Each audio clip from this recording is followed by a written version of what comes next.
Alright, so I'm making this video to elaborate each of the points that I have made in your Google Classroom announcement. Let's start with the one. एक sheet में already attach कर रहा हूँ, बार बार मैंने मुख्तलिफ announcement में attach की है, मैं इसमें भी अटैच कर रहा हूँ वो शीट जिस पे आप जाएंगे तो वो शीट है ये। इस शीट को मैंने थोड़ा सा एलाबरेट किया है अभी। इससे पहले इसमें कुछ और चीज़ें नहीं थी, अब मैंने उसको क्लियरली यहाँ पे विजिबल किया है। Let's start with the attendance session. You have to have attended more than 75, yeah, at least 75% of the classes by the end of this semester, which is around January 12th, 2024. Sorry, 2023. Let me edit that. Let's take a case. आप हर कोई student अपने हिसाब से उस चीज़ को check कर सकता है. So let's suppose take this student BSc 23F124, उनकी अभी आ रही है अटेंडेंस परसेंटेज 67. बिकॉज अभी तक हमारी क्लासेस हुई हैं, इस पर्टिकुलर सेक्शन की हम बात कर रहे हैं 1 2 3 4 5 6 क्लासेस हो चुकी हैं नवंबर 10 तक। आप अपने सेक्शंस की शीट्स यहाँ से देख सकते हैं। अगर आप कर्सर फॉलो करें तो हर एक सेक्शन का डिफरेंट होगा। मॉर्निंग के लिए अलग शीट है, इवनिंग के लिए अलग शीट है। तो अगर आप मॉर्निंग के स्टूडेंट हैं आपको एक डिफरेंट लिंक होगा, लेकिन इसके ऊपर भी यही सारा डेटा मौजूद है। सो राइट, सो 1 2 3 4 5 6 में से इन्होंने 1 2 3 4 क्लासेस अटेंड की हैं, तो इनकी आ रही है 67% attendance, which is less than 75। लेकिन ये है कि फाइनल एग्जाम से पहले इनको 75 करनी है। सो लेट्स सपोज अगर ये आगे की सारी क्लासेस भी अटेंड करते हैं, अराउंड 8 सेशंस होंगे। सो लेट्स से किसी डेट को दिसंबर 4 को एक क्लास होती है हमारी, और इसी तरह से I am just putting some dummy numbers here so that I can count. और फिर इस स्टूडेंट का मैं देखता हूँ कि अगर हमारी ये सारी क्लासेस हो जाएंगी, जो कि मैंने ऊपर अभी डमी नंबर्स लिए हैं, और इसके अंदर ये सारी क्लासेस अटेंड कर लेते हैं, I am putting 1 for present, तो इनकी अटेंडेंस आगे बैठेगी 84% के ऊपर, which is okay. So make sure कि आप अपने हिसाब से इसकी काउंटिंग कर लें कि आगे की 8 क्लासेस के अंदर अगर आप सब में प्रेजेंट रहते हैं तो आप 75 से ऊपर हैं या नहीं। अगर नहीं है तो इसका मतलब है कि आप जो है वो शॉर्ट ऑफ अटेंडेंस हो सकते हैं। उसका तरीक़ेकार ये है कि आपकी अगर 75% से लेस होगी तो एडमिशन डिपार्टमेंट आपको फाइनल एग्जाम में बैठने नहीं देगा। सो मेक श्योर कि आपके 75% से ऊपर ही रहे। So let me remove that. So अभी आप सबकी अटेंडेंस परसेंटेज यहाँ पर आपको नज़र आ रही होगी। आप सब अपने हिसाब से देख सकते हैं कि if you are able to attend the class, attend the final exam और नॉट। ये बात होगी अटेंडेंस की। अब आते हैं मार्क्स डिस्ट्रीब्यूशन के ऊपर। तो स्पाइसी फाइल के अंदर आपको क्विज़ेस के लिए ये येलो कॉलम्स नज़र आ रहे हैं, TLS के लिए ये ग्रीन कॉलम्स नज़र आ रहे हैं, और लैब असाइनमेंट्स के लिए ये येलोइश कॉलम्स नज़र आ रहे हैं, और एग्जाम्स के लिए ये ब्लू कॉलम्स हैं, purple columns are for some other things, and this is the final total which will be updated, which will be the final total of your final exam. So let's look at this yellow one. अभी तक हमारे 2 quizzes हो चुके हैं। मैं इस particular section की बात कर रहा हूँ, SC1E की। हर सेक्शन की हो सकता है किसी का 2 क्विज हो, किसी के 3 क्विजेज हो, so it depends on the section, but the rough idea is that the plan is to take 3 quizzes, one of marks 3 and the other one of marks 4, collectively ये बन जाएंगे 10। अभी आप यहाँ पर देख सकते हैं, कर्सर को आप फॉलो करें तो हमने 6 मार्क्स के अभी तक क्विजेज लेनी है इस पर्टिकुलर सेक्शन में, 1 ये और 1 ये, 3 मार्क्स, तो 6 मार्क्स ग्रेड हो चुके हैं। बाकी अभी 4 मार्क्स क्विजेज के रहते हैं, जो कि क्विज कभी ना कभी हो जाएगा नेक्स्ट कुछ क्लासेस के अंदर। सो अब इस स्टूडेंट को देखें तो इसमें क्विज़ 1 में 0.6 लिए हैं, क्विज़ 2 में 0 लिए हैं, तो इनका बन जाएगा 0.6 टोटल आउट ऑफ 6। अभी 4 में से 4 भी अगर ये लेते हैं तो इनके आउट ऑफ 10 4.6 हो जाएंगे ज़्यादा से ज़्यादा। सो एक बात हो गई क्विज़ेस की, 10 पॉइंट क्विज़ेस के हो गए। इसके बाद TLS का भी यही केस है कि TLA1 और TLA2 के 5 मार्क्स के 2 TLAs होंगे। एक हम ऑलरेडी सबमिट भी कर चुके हैं, एक अनाउंस हो चुका है जो कि दिसंबर के स्टार्ट में आपने सबमिट करवाना है। ग्रेड अभी तक कोई भी नहीं हुए हैं, किसी के भी नंबर नहीं लगे हैं, और रिमेनिंग अभी तक 10 हैं। फिर आते हैं लैब असाइनमेंट पे। तो लैब असाइनमेंट भी टोटल अचीवेबल पॉइंट 10 है। GCE का मतलब है गूगल क्लासरूम एरर। इस पॉइंट पे मैं आता हूँ, this is my second point of this announcement. But before that graded lab assignment की जो ग्रेड्स हैं वो भी 10 हैं। 10 लैब असाइनमेंट्स हम करेंगे, 6 अब तक हम कर चुके हैं, 4 और करेंगे, जो कि 10 मार्क्स लैब असाइनमेंट्स के हो जाएंगे। सो अगर हम अभी तक काउंट करें तो 10 मार्क्स क्विज़ेस के, 10 मार्क्स TLAs के, 10 मार्क्स लैब असाइनमेंट के, तो ये हो गए 30 मार्क्स। फिर आते हैं हम एग्जाम्स पे, जो कि मिड्स अभी आपने दिए हैं वो 20 मार्क्स के होते हैं। फिर फाइनल एग्जाम हमारा होगा 40 मार्क्स का। सो टोटल पॉइंट्स एग्जाम के हो जाएंगे 60। सो अभी तक 30 हमने लिए हैं क्विज TLAs और लैब असाइनमेंट के, 30 एंड देन 60 ये, दिस बिकम्स 90 मार्क्स। बाकी बच जाएंगे 10 मार्क्स, जो कि इस कॉलम को देखें तो 5 मार्क्स हैं आपके सेमेस्टर प्रोजेक्ट के और 5 मार्क्स हैं आपके क्लास पार्टिसिपेशन के, जो कि at the end of the semester आपको मैं खुद असाइन करूँगा based on your performance in the class. Now ये टोटल मिलके फिर 100 हो जाएंगे। अभी तक अगर आप देखें इस ग्रीन कॉलम को, तो अभी तक सिर्फ 12 मार्क्स ग्रेड हुए हैं, यानी कि 6 मार्क्स लैब असाइनमेंट्स के ग्रेड हो चुके हैं और 6 मार्क्स क्विज़ के ग्रेड हो चुके हैं। फॉर दिस पर्टिकुलर सेक्शन हर एक का डिफरेंट होगा ये प्रॉबेबली। रिमेनिंग अभी तक 88 हैं। सो आउट ऑफ 12 ये मार्क्स आपको शो हो रहे हैं। For example this student has 2.55 marks out of 12. So if he can score 88 marks out of remaining 88 marks that have yet to be graded, so इनका number जो है वो 90 something 90.55 पे आ जाएगा। सो इस शीट को आपने वक्तन फ़वक्तन देखते रहना है हर एक चीज़ के, हर एक असाइनमेंट क्विज़ के बाद, तो वक्तन फ़वक्तन इसके ऊपर चीज़ें अपडेट होती रहेंगी, तो आप क्लियर आइडिया होगा कि आप किस डायरेक्शन में जा रहे हैं, आपको क्या ग्रेड असाइन हो सकता है at the end of the semester. ये बात हो गई इस अनाउंसमेंट की कि आपकी वो पीएफ की जो स्टेटस शीट है वो आपने देखनी है। अब आते हैं मेन चीज़ के ऊपर। बहुत सारे स्टूडेंट्स का इस शीट के अंदर है GCE, मीनिंग कि गूगल क्लासरूम एरर। ये वो स्टूडेंट्स हैं जिन्होंने अपने गूगल क्लासरूम पे जिस आईडी से ज्वाइन किया है उस आईडी का नाम इन्होंने चेंज नहीं किया। तो मेरे पास जो सबमिशंस आ रही हैं वो आ रही हैं मुख्तलिफ नामों से। लेट से आयशा हुसैन के नाम से आ रही हैं, हुज़ैफ़ा ख़ान के नाम से आ रही हैं। I don't know you according to your name, I know you according to your roll number. आप उसी से एनरोल होते हैं क्लास में। सो अब भी आपके पास टाइम है।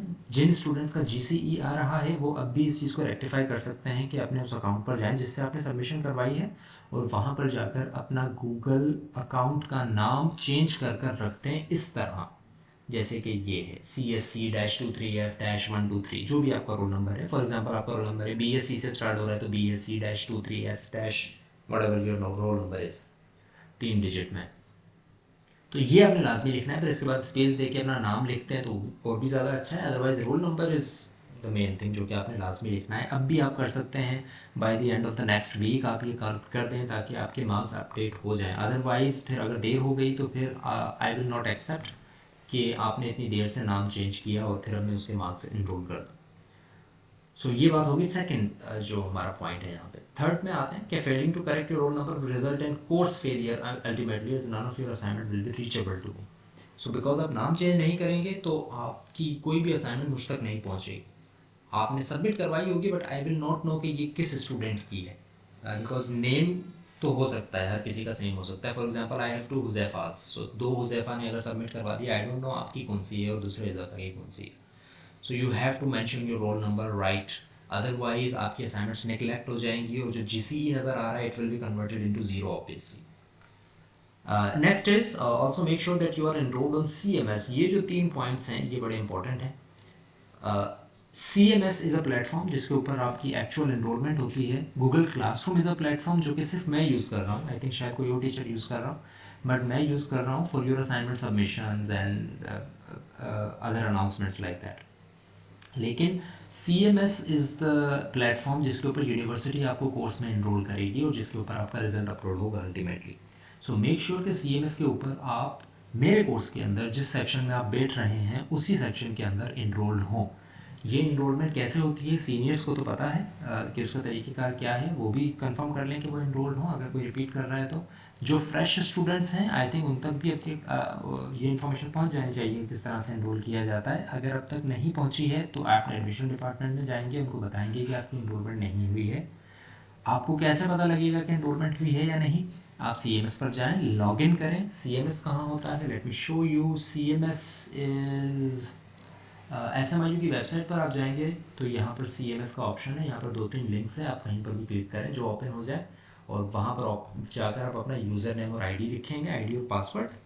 वो ID पासवर्ड भी आपको एडमिशन डिपार्टमेंट से मिलेगा। तो आप एडमिशन डिपार्टमेंट को लाजमी बताएं कि आपको ID पासवर्ड अगर नहीं मिला है तो अगर मिल गया है तो आप लॉगिन करके देखें आप कोर्सेज़ में इनरोल्ड हैं या नहीं है। इनरोलमेंट कैसे पता लगेगी ये भी आपको CMS पर जैसे आप लॉगिन करेंगे तो आपको अंदाज़ा हो जाएगा। There should be view my courses और किस सेशन में कौन से कोर्सेज हैं, कौन से टीचर हैं, वो सब आपके पास डिटेल आ जानी चाहिए। सो मेक श्योर आप CMS के ऊपर लाजमी इनरोल्ड हैं। अगर आप CMS के ऊपर इनरोल नहीं हैं, सिर्फ गूगल क्लासरूम पर हैं, तो आपकी असाइनमेंट्स वगैरह सबमिट हो जाएंगी, आपकी जो स्टेटस शीट है उसके ऊपर सारे मार्क्स अपडेट हो जाएंगे, लेकिन वो मार्क्स अल्टीमेटली यूनिवर्सिटी के डेटाबेस में नहीं जा सकेंगे। I hope you understand this point कि आपकी क्लासेस में ले रहा हूँ, आपके असाइनमेंट्स में सबमिट कर रहा हूँ, मैं आपको नंबर भी आपके बता दूंगा, लेकिन अगर आप यूनिवर्सिटी के बिहाफ पर कोर्स में इनरोल्ड नहीं हैं बाय द एडमिशन डिपार्टमेंट या by the department of your जो भी आपका डिपार्टमेंट है, कंप्यूटर साइंस, सॉफ्टवेयर इंजीनियरिंग और वट एवर, अगर उसमें इनरोलमेंट नहीं हुई तो मेरे पास कोई चॉइस नहीं होगी कि मैं आपका रिज़ल्ट कहाँ पर अपलोड करूँ। तो आपका रिज़ल्ट अपलोड करके अपडेट करने के लिए मुझे लाजमी है कि आप CMS के ऊपर इनरोल्ड हों। अगर आप नहीं होंगे तो मैं आपका रिज़ल्ट अपलोड नहीं कर सकूँगा। मेरे पास होगा आपका रिज़ल्ट, बेशक आप पास हो या फेल हो, लेकिन वो मैं अपडेट नहीं कर सकूँगा। सो मेक श्योर आप इस प्लेटफॉर्म के ऊपर लाजमी इनरोल्ड हो। सो ये मैं रीड आउट भी कर लेता हूँ, if I am leaving some point, make sure that you are enrolled on CMS in my course. उसमें मेरा नाम भी मेंशन होगा। If you are a fresh student, the links of CMS are available at SMIU website like I showed, and user name and ID of CMS will be acquired from the admissions office. अगर आपको अभी तक नहीं मिली है तो if you are not enrolled on CMS, your result will not be uploaded. हाँ, अगर अभी तक भी आपको ID पासवर्ड नहीं मिले हैं तो कोशिश करें कि अगले 1-2 हफ्ते के अंदर ले लें। This can be complete, this thing can be completed before the final exams. So it's not like कि आपने अभी से क्विकली ये काम करना है, बट ये काम लाजमी करना है before your final exams, otherwise आपको शायद एग्जाम में ना बैठना दिया जाए, और अगर आप एग्जाम दे भी दें तो आपका रिजल्ट अपडेट ना हो सके। Any issues related to CMS enrollment should be taken up with the admissions department. इसमें आपको मुझे इन्वॉल्व करने की बिल्कुल भी ज़रूरत नहीं है।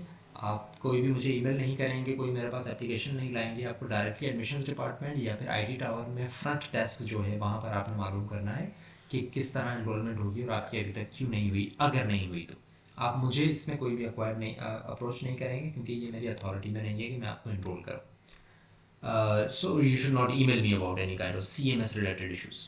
गूगल क्लासरूम का कोई इशू है तो आप मुझे ईमेल करें कि वहाँ पर कोई इशू हो रहा है, वहाँ पर आपका नाम सही नहीं हो पा रहा है, या आपने सही किया था, आपके 2 अकाउंट्स हैं, वट जो भी इशू है, आप लाजमी क्लियरली मुझे ईमेल करें ताकि मैं उसको पढ़कर रिजॉल्व कर सकूँ। अगर आप ईमेल नहीं करेंगे, आपने 2 अकाउंट से रिजॉल्व सबमिशंस की हुई हैं, तो आपकी किसी की भी शायद एक्सेप्ट ना हो, आपने रोल नंबर अलग लिखा हुआ है, आपकी एक्सेप्ट ही ना हो। So these issues should be resolved via email to me regarding Google classroom, so that आपकी अभी जो मैंने आपकी असाइनमेंट्स या कोई जिसके मार्क्स लगाए हैं उसके लगाने का मकसद भी यही है। वैसे तो मैं at the end of the semester सबको बताता हूँ, बट उसके लगाने का मकसद ये है कि अगर अभी भी कोई एरर आ रहा है तो आपको पता लग गया है, वो आप रिजॉल्व करवाएं, वरना at the end of the semester भी यही रहेगा कि आपका 0 ही मार्क आएगा, GCE आ रहा होगा।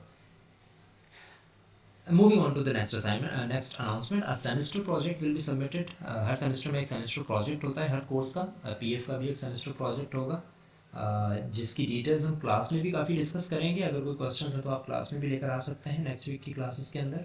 रफ़ली में बता दूं तो PF में बहुत से टॉपिक्स होंगे जो कि मेजर टॉपिक्स हैं, उनको इंक्लूड करते हुए आपने कोई ना कोई प्रोजेक्ट बनाना है, लाइक अ मैनेजमेंट सिस्टम, कि आपने यूज़र से उसका डाटा ले लिया, उसका नाम आप स्टोर करवा रहे हैं, लाइक CMS, राइट, कि हर एक तरह का स्टूडेंट इनरोल हो रहा है उसके अंदर, वो अपने मार्क्स चेक कर रहा है, आप उससे मेन्यू प्रिंट करवा रहे हैं, बहुत सारी चीज़ें हो सकती हैं उसके अंदर, या कुछ गेम्स है जो कि आप बना सकते हैं, but not those very simple games जो कि हम ऑलरेडी बना चुके हैं, लाइक टिक टैक टो और हैंगमैन, इस तरह के नहीं, लेकिन कुछ चैलेंजिंग गेम्स। अगर आप चाहें तो एक्स्ट्रा लाइब्रेरीज भी यूज़ कर सकते हैं, एक्स्ट्रा ऐसी चीज़ें जो कि हमने क्लास में नहीं पढ़ी लेकिन C लैंग्वेज की हो, वो आप इस्तेमाल कर सकते हैं। अगर आपने कोई बटन्स बनाने हैं, कोई ऐसी चीज़ यूज़ करनी है जो कि अभी तक आपने नहीं की, you can use that, but make sure कि वो C लैंग्वेज की हो। ऐसा ना हो कि आपका पूरा प्रोग्राम ही अलग लाइब्रेरीज यूज़ कर रहा है और वो बिल्कुल ही अलग लैंग्वेज का प्रोग्राम बन गया है। सो एक सेमेस्टर प्रोजेक्ट इस तरह का आपने बनाना है, जिसमें मेजर जो टॉपिक्स होंगे हम आइंदा कुछ हफ्तों में कवर कर लेंगे। At the end of the semester का प्रोजेक्ट है ये, इसलिए आपको मैं अभी से अनाउंस इसलिए कर रहा हूँ ताकि आप इस पर ज़्यादा टाइम मिल जाए आपको इस पर काम करने का। अदरवाइज इट्स नॉट नेसेसरी कि आप अभी से काम स्टार्ट करें। अनाउंस मैं ऑफिशियली भी कर दूंगा 2-3 हफ्तों के बाद क्लास के अंदर, but in this video you can start working on the semester project. रफली में बता दूँ, सेमेस्टर प्रोजेक्ट जो है वो ग्रुप में होगा, 3 से ज़्यादा स्टूडेंट्स ग्रुप में नहीं होंगे। मार्क्स मैंने आपको ऑलरेडी बता दिए, 5 मार्क्स होंगे आपके सेमेस्टर प्रोजेक्ट के, लाजमी आपने सबमिट करवाना है, और उसका एक वाइवा एग्ज़ाम भी होगा at the end of the semester, आखिरी वीक के अंदर। सो टॉपिक्स जो इंक्लूड होंगे आपके वो जो कि मेजर टॉपिक्स हैं, उसमें स्ट्रिंग्स लाजमी कवर होनी चाहिए, लूप्स कवर होने चाहिए, फाइलिंग का एक टॉपिक हम पढ़ेंगे which is a very useful topic for semester projects, वो भी इंक्लूड होना चाहिए, एरेज इंक्लूड होने चाहिए, यानी कि हर एक तरह का टॉपिक जो कि अब तक हम पढ़ चुके हैं या सेमेस्टर के एंड तक हम पढ़ेंगे वो सब इंक्लूड होने चाहिए। But your motive should be कि आप और भी ज़्यादा ऐसे टॉपिक्स इंक्लूड करें उसके अंदर से लैंग्वेज के, जो कि शायद एंड ऑफ द सेमेस्टर तक भी हम ना पढ़ें, because it is a project, you will have to work on it yourself. Let's move on to the next one. The mass distribution, obviously वो पहले भी बता चुका हूँ, clearly visible in the shared sheet and is also discussed in the video. TLA1 और TLA2 का मैंने viva आपको पहले से कहा हुआ है. TLA2 की डेडलाइन आ जाएगी दिसंबर के एंड फर्स्ट में आई थिंक. सो TLA2 की डेडलाइन के बाद सेलेक्टेड स्टूडेंट्स को वाइवा कॉल होगा. TLA1 और TLA2 का एक साथ वाइवा होगा. सो जब भी आपको वाइवा की कॉल आए तो आपने दोनों की प्रिपरेशन करके आना है. वो फिर मैं डिटेल्स उसके बाद में बता दूंगा कहाँ पर होगा, कैसे होगा. हर एक स्टूडेंट का एक डिफरेंट टाइमिंग में और डिफरेंट तरीके से शायद हो. यानी किसी को हो सकता है कि ऑफिस के अंदर मैं मैनेज कर लूँ किसी का वाइवा, किसी का हो सकता है एंड ऑफ द क्लास में वहीं पर लैब के अंदर आपको बुला लूँ. अब वो सारी डिटेल्स आपके साथ शेयर होंगी आपकी ईमेल के ऊपर, जिस ईमेल से आपने ज्वाइन किया हुआ है गूगल क्लासरूम. तो मेक श्योर कि आप ईमेल्स भी रेगुलरली चेक करते रहें. हो सकता है कि आपको TLA1 और 2 की अनाउंस वाइवा के लिए कॉल आ जाए. सो ये है कुछ अनाउंसमेंट जो कि आपने लाजमी देखनी है. अगर इनमें से कोई क्वेश्चन है, कोई ऐसी चीज़ है जो कि अब भी क्लियर नहीं है, सो आइंदा वीक यानी मिड के बाद का जो वीक है उसके अंदर जितनी क्लासेस होंगी हमारी, जिस भी सेक्शन की हो, लाजमी वो मेंशन करें, लाजमी जो है क्वेश्चंस नोट करके आएँ. अगर कोई क्यूरीज हैं तो वो चीज़ नहीं जो कि मैं ऑलरेडी बता चुका हूँ. राइट, ये वीडियो बताने का मकसद यही है ताकि हम क्लास में इन चीज़ों के ऊपर डिस्कशन ना करें और आप बार बार इस चीज़ को आराम से समझ सकें वीडियो देख के, कि कोई चीज़ अगर कन्फ्यूजिंग कर रही है आपको तो. सो अगर कोई और भी चीज़ है ऐसी जो कि हमने वीडियो में डिस्कस नहीं की है, फिर भी वो कन्फ्यूजिंग है, आपको समझ नहीं आ रही है, तो फिर आप उसके क्वेश्चंस क्लियरली नोट कर कर आएँ और नेक्स्ट वीक की क्लासेस के अंदर मुझसे आप पूछ सकते हैं, या फिर कमेंट ड्रॉप कर दें. मैं ट्राई करूँगा कि कमेंट के भी मैं रिप्लाई कर दूँ यहाँ पर, या ईमेल ड्रॉप कर दें. कमेंट कर देंगे तो आई थिंक ज़्यादा बेहतर है, क्योंकि वो हो सकता है किसी और का भी हो तो वो वहीं पर देख लेगा, तो उसका जवाब अगर मैं दे देता हूँ, या गूगल क्लासरूम पर कर. So that's about it. If you have any question, you are free to drop a comment here or you can email me. And hopefully see you next week after your mid exams.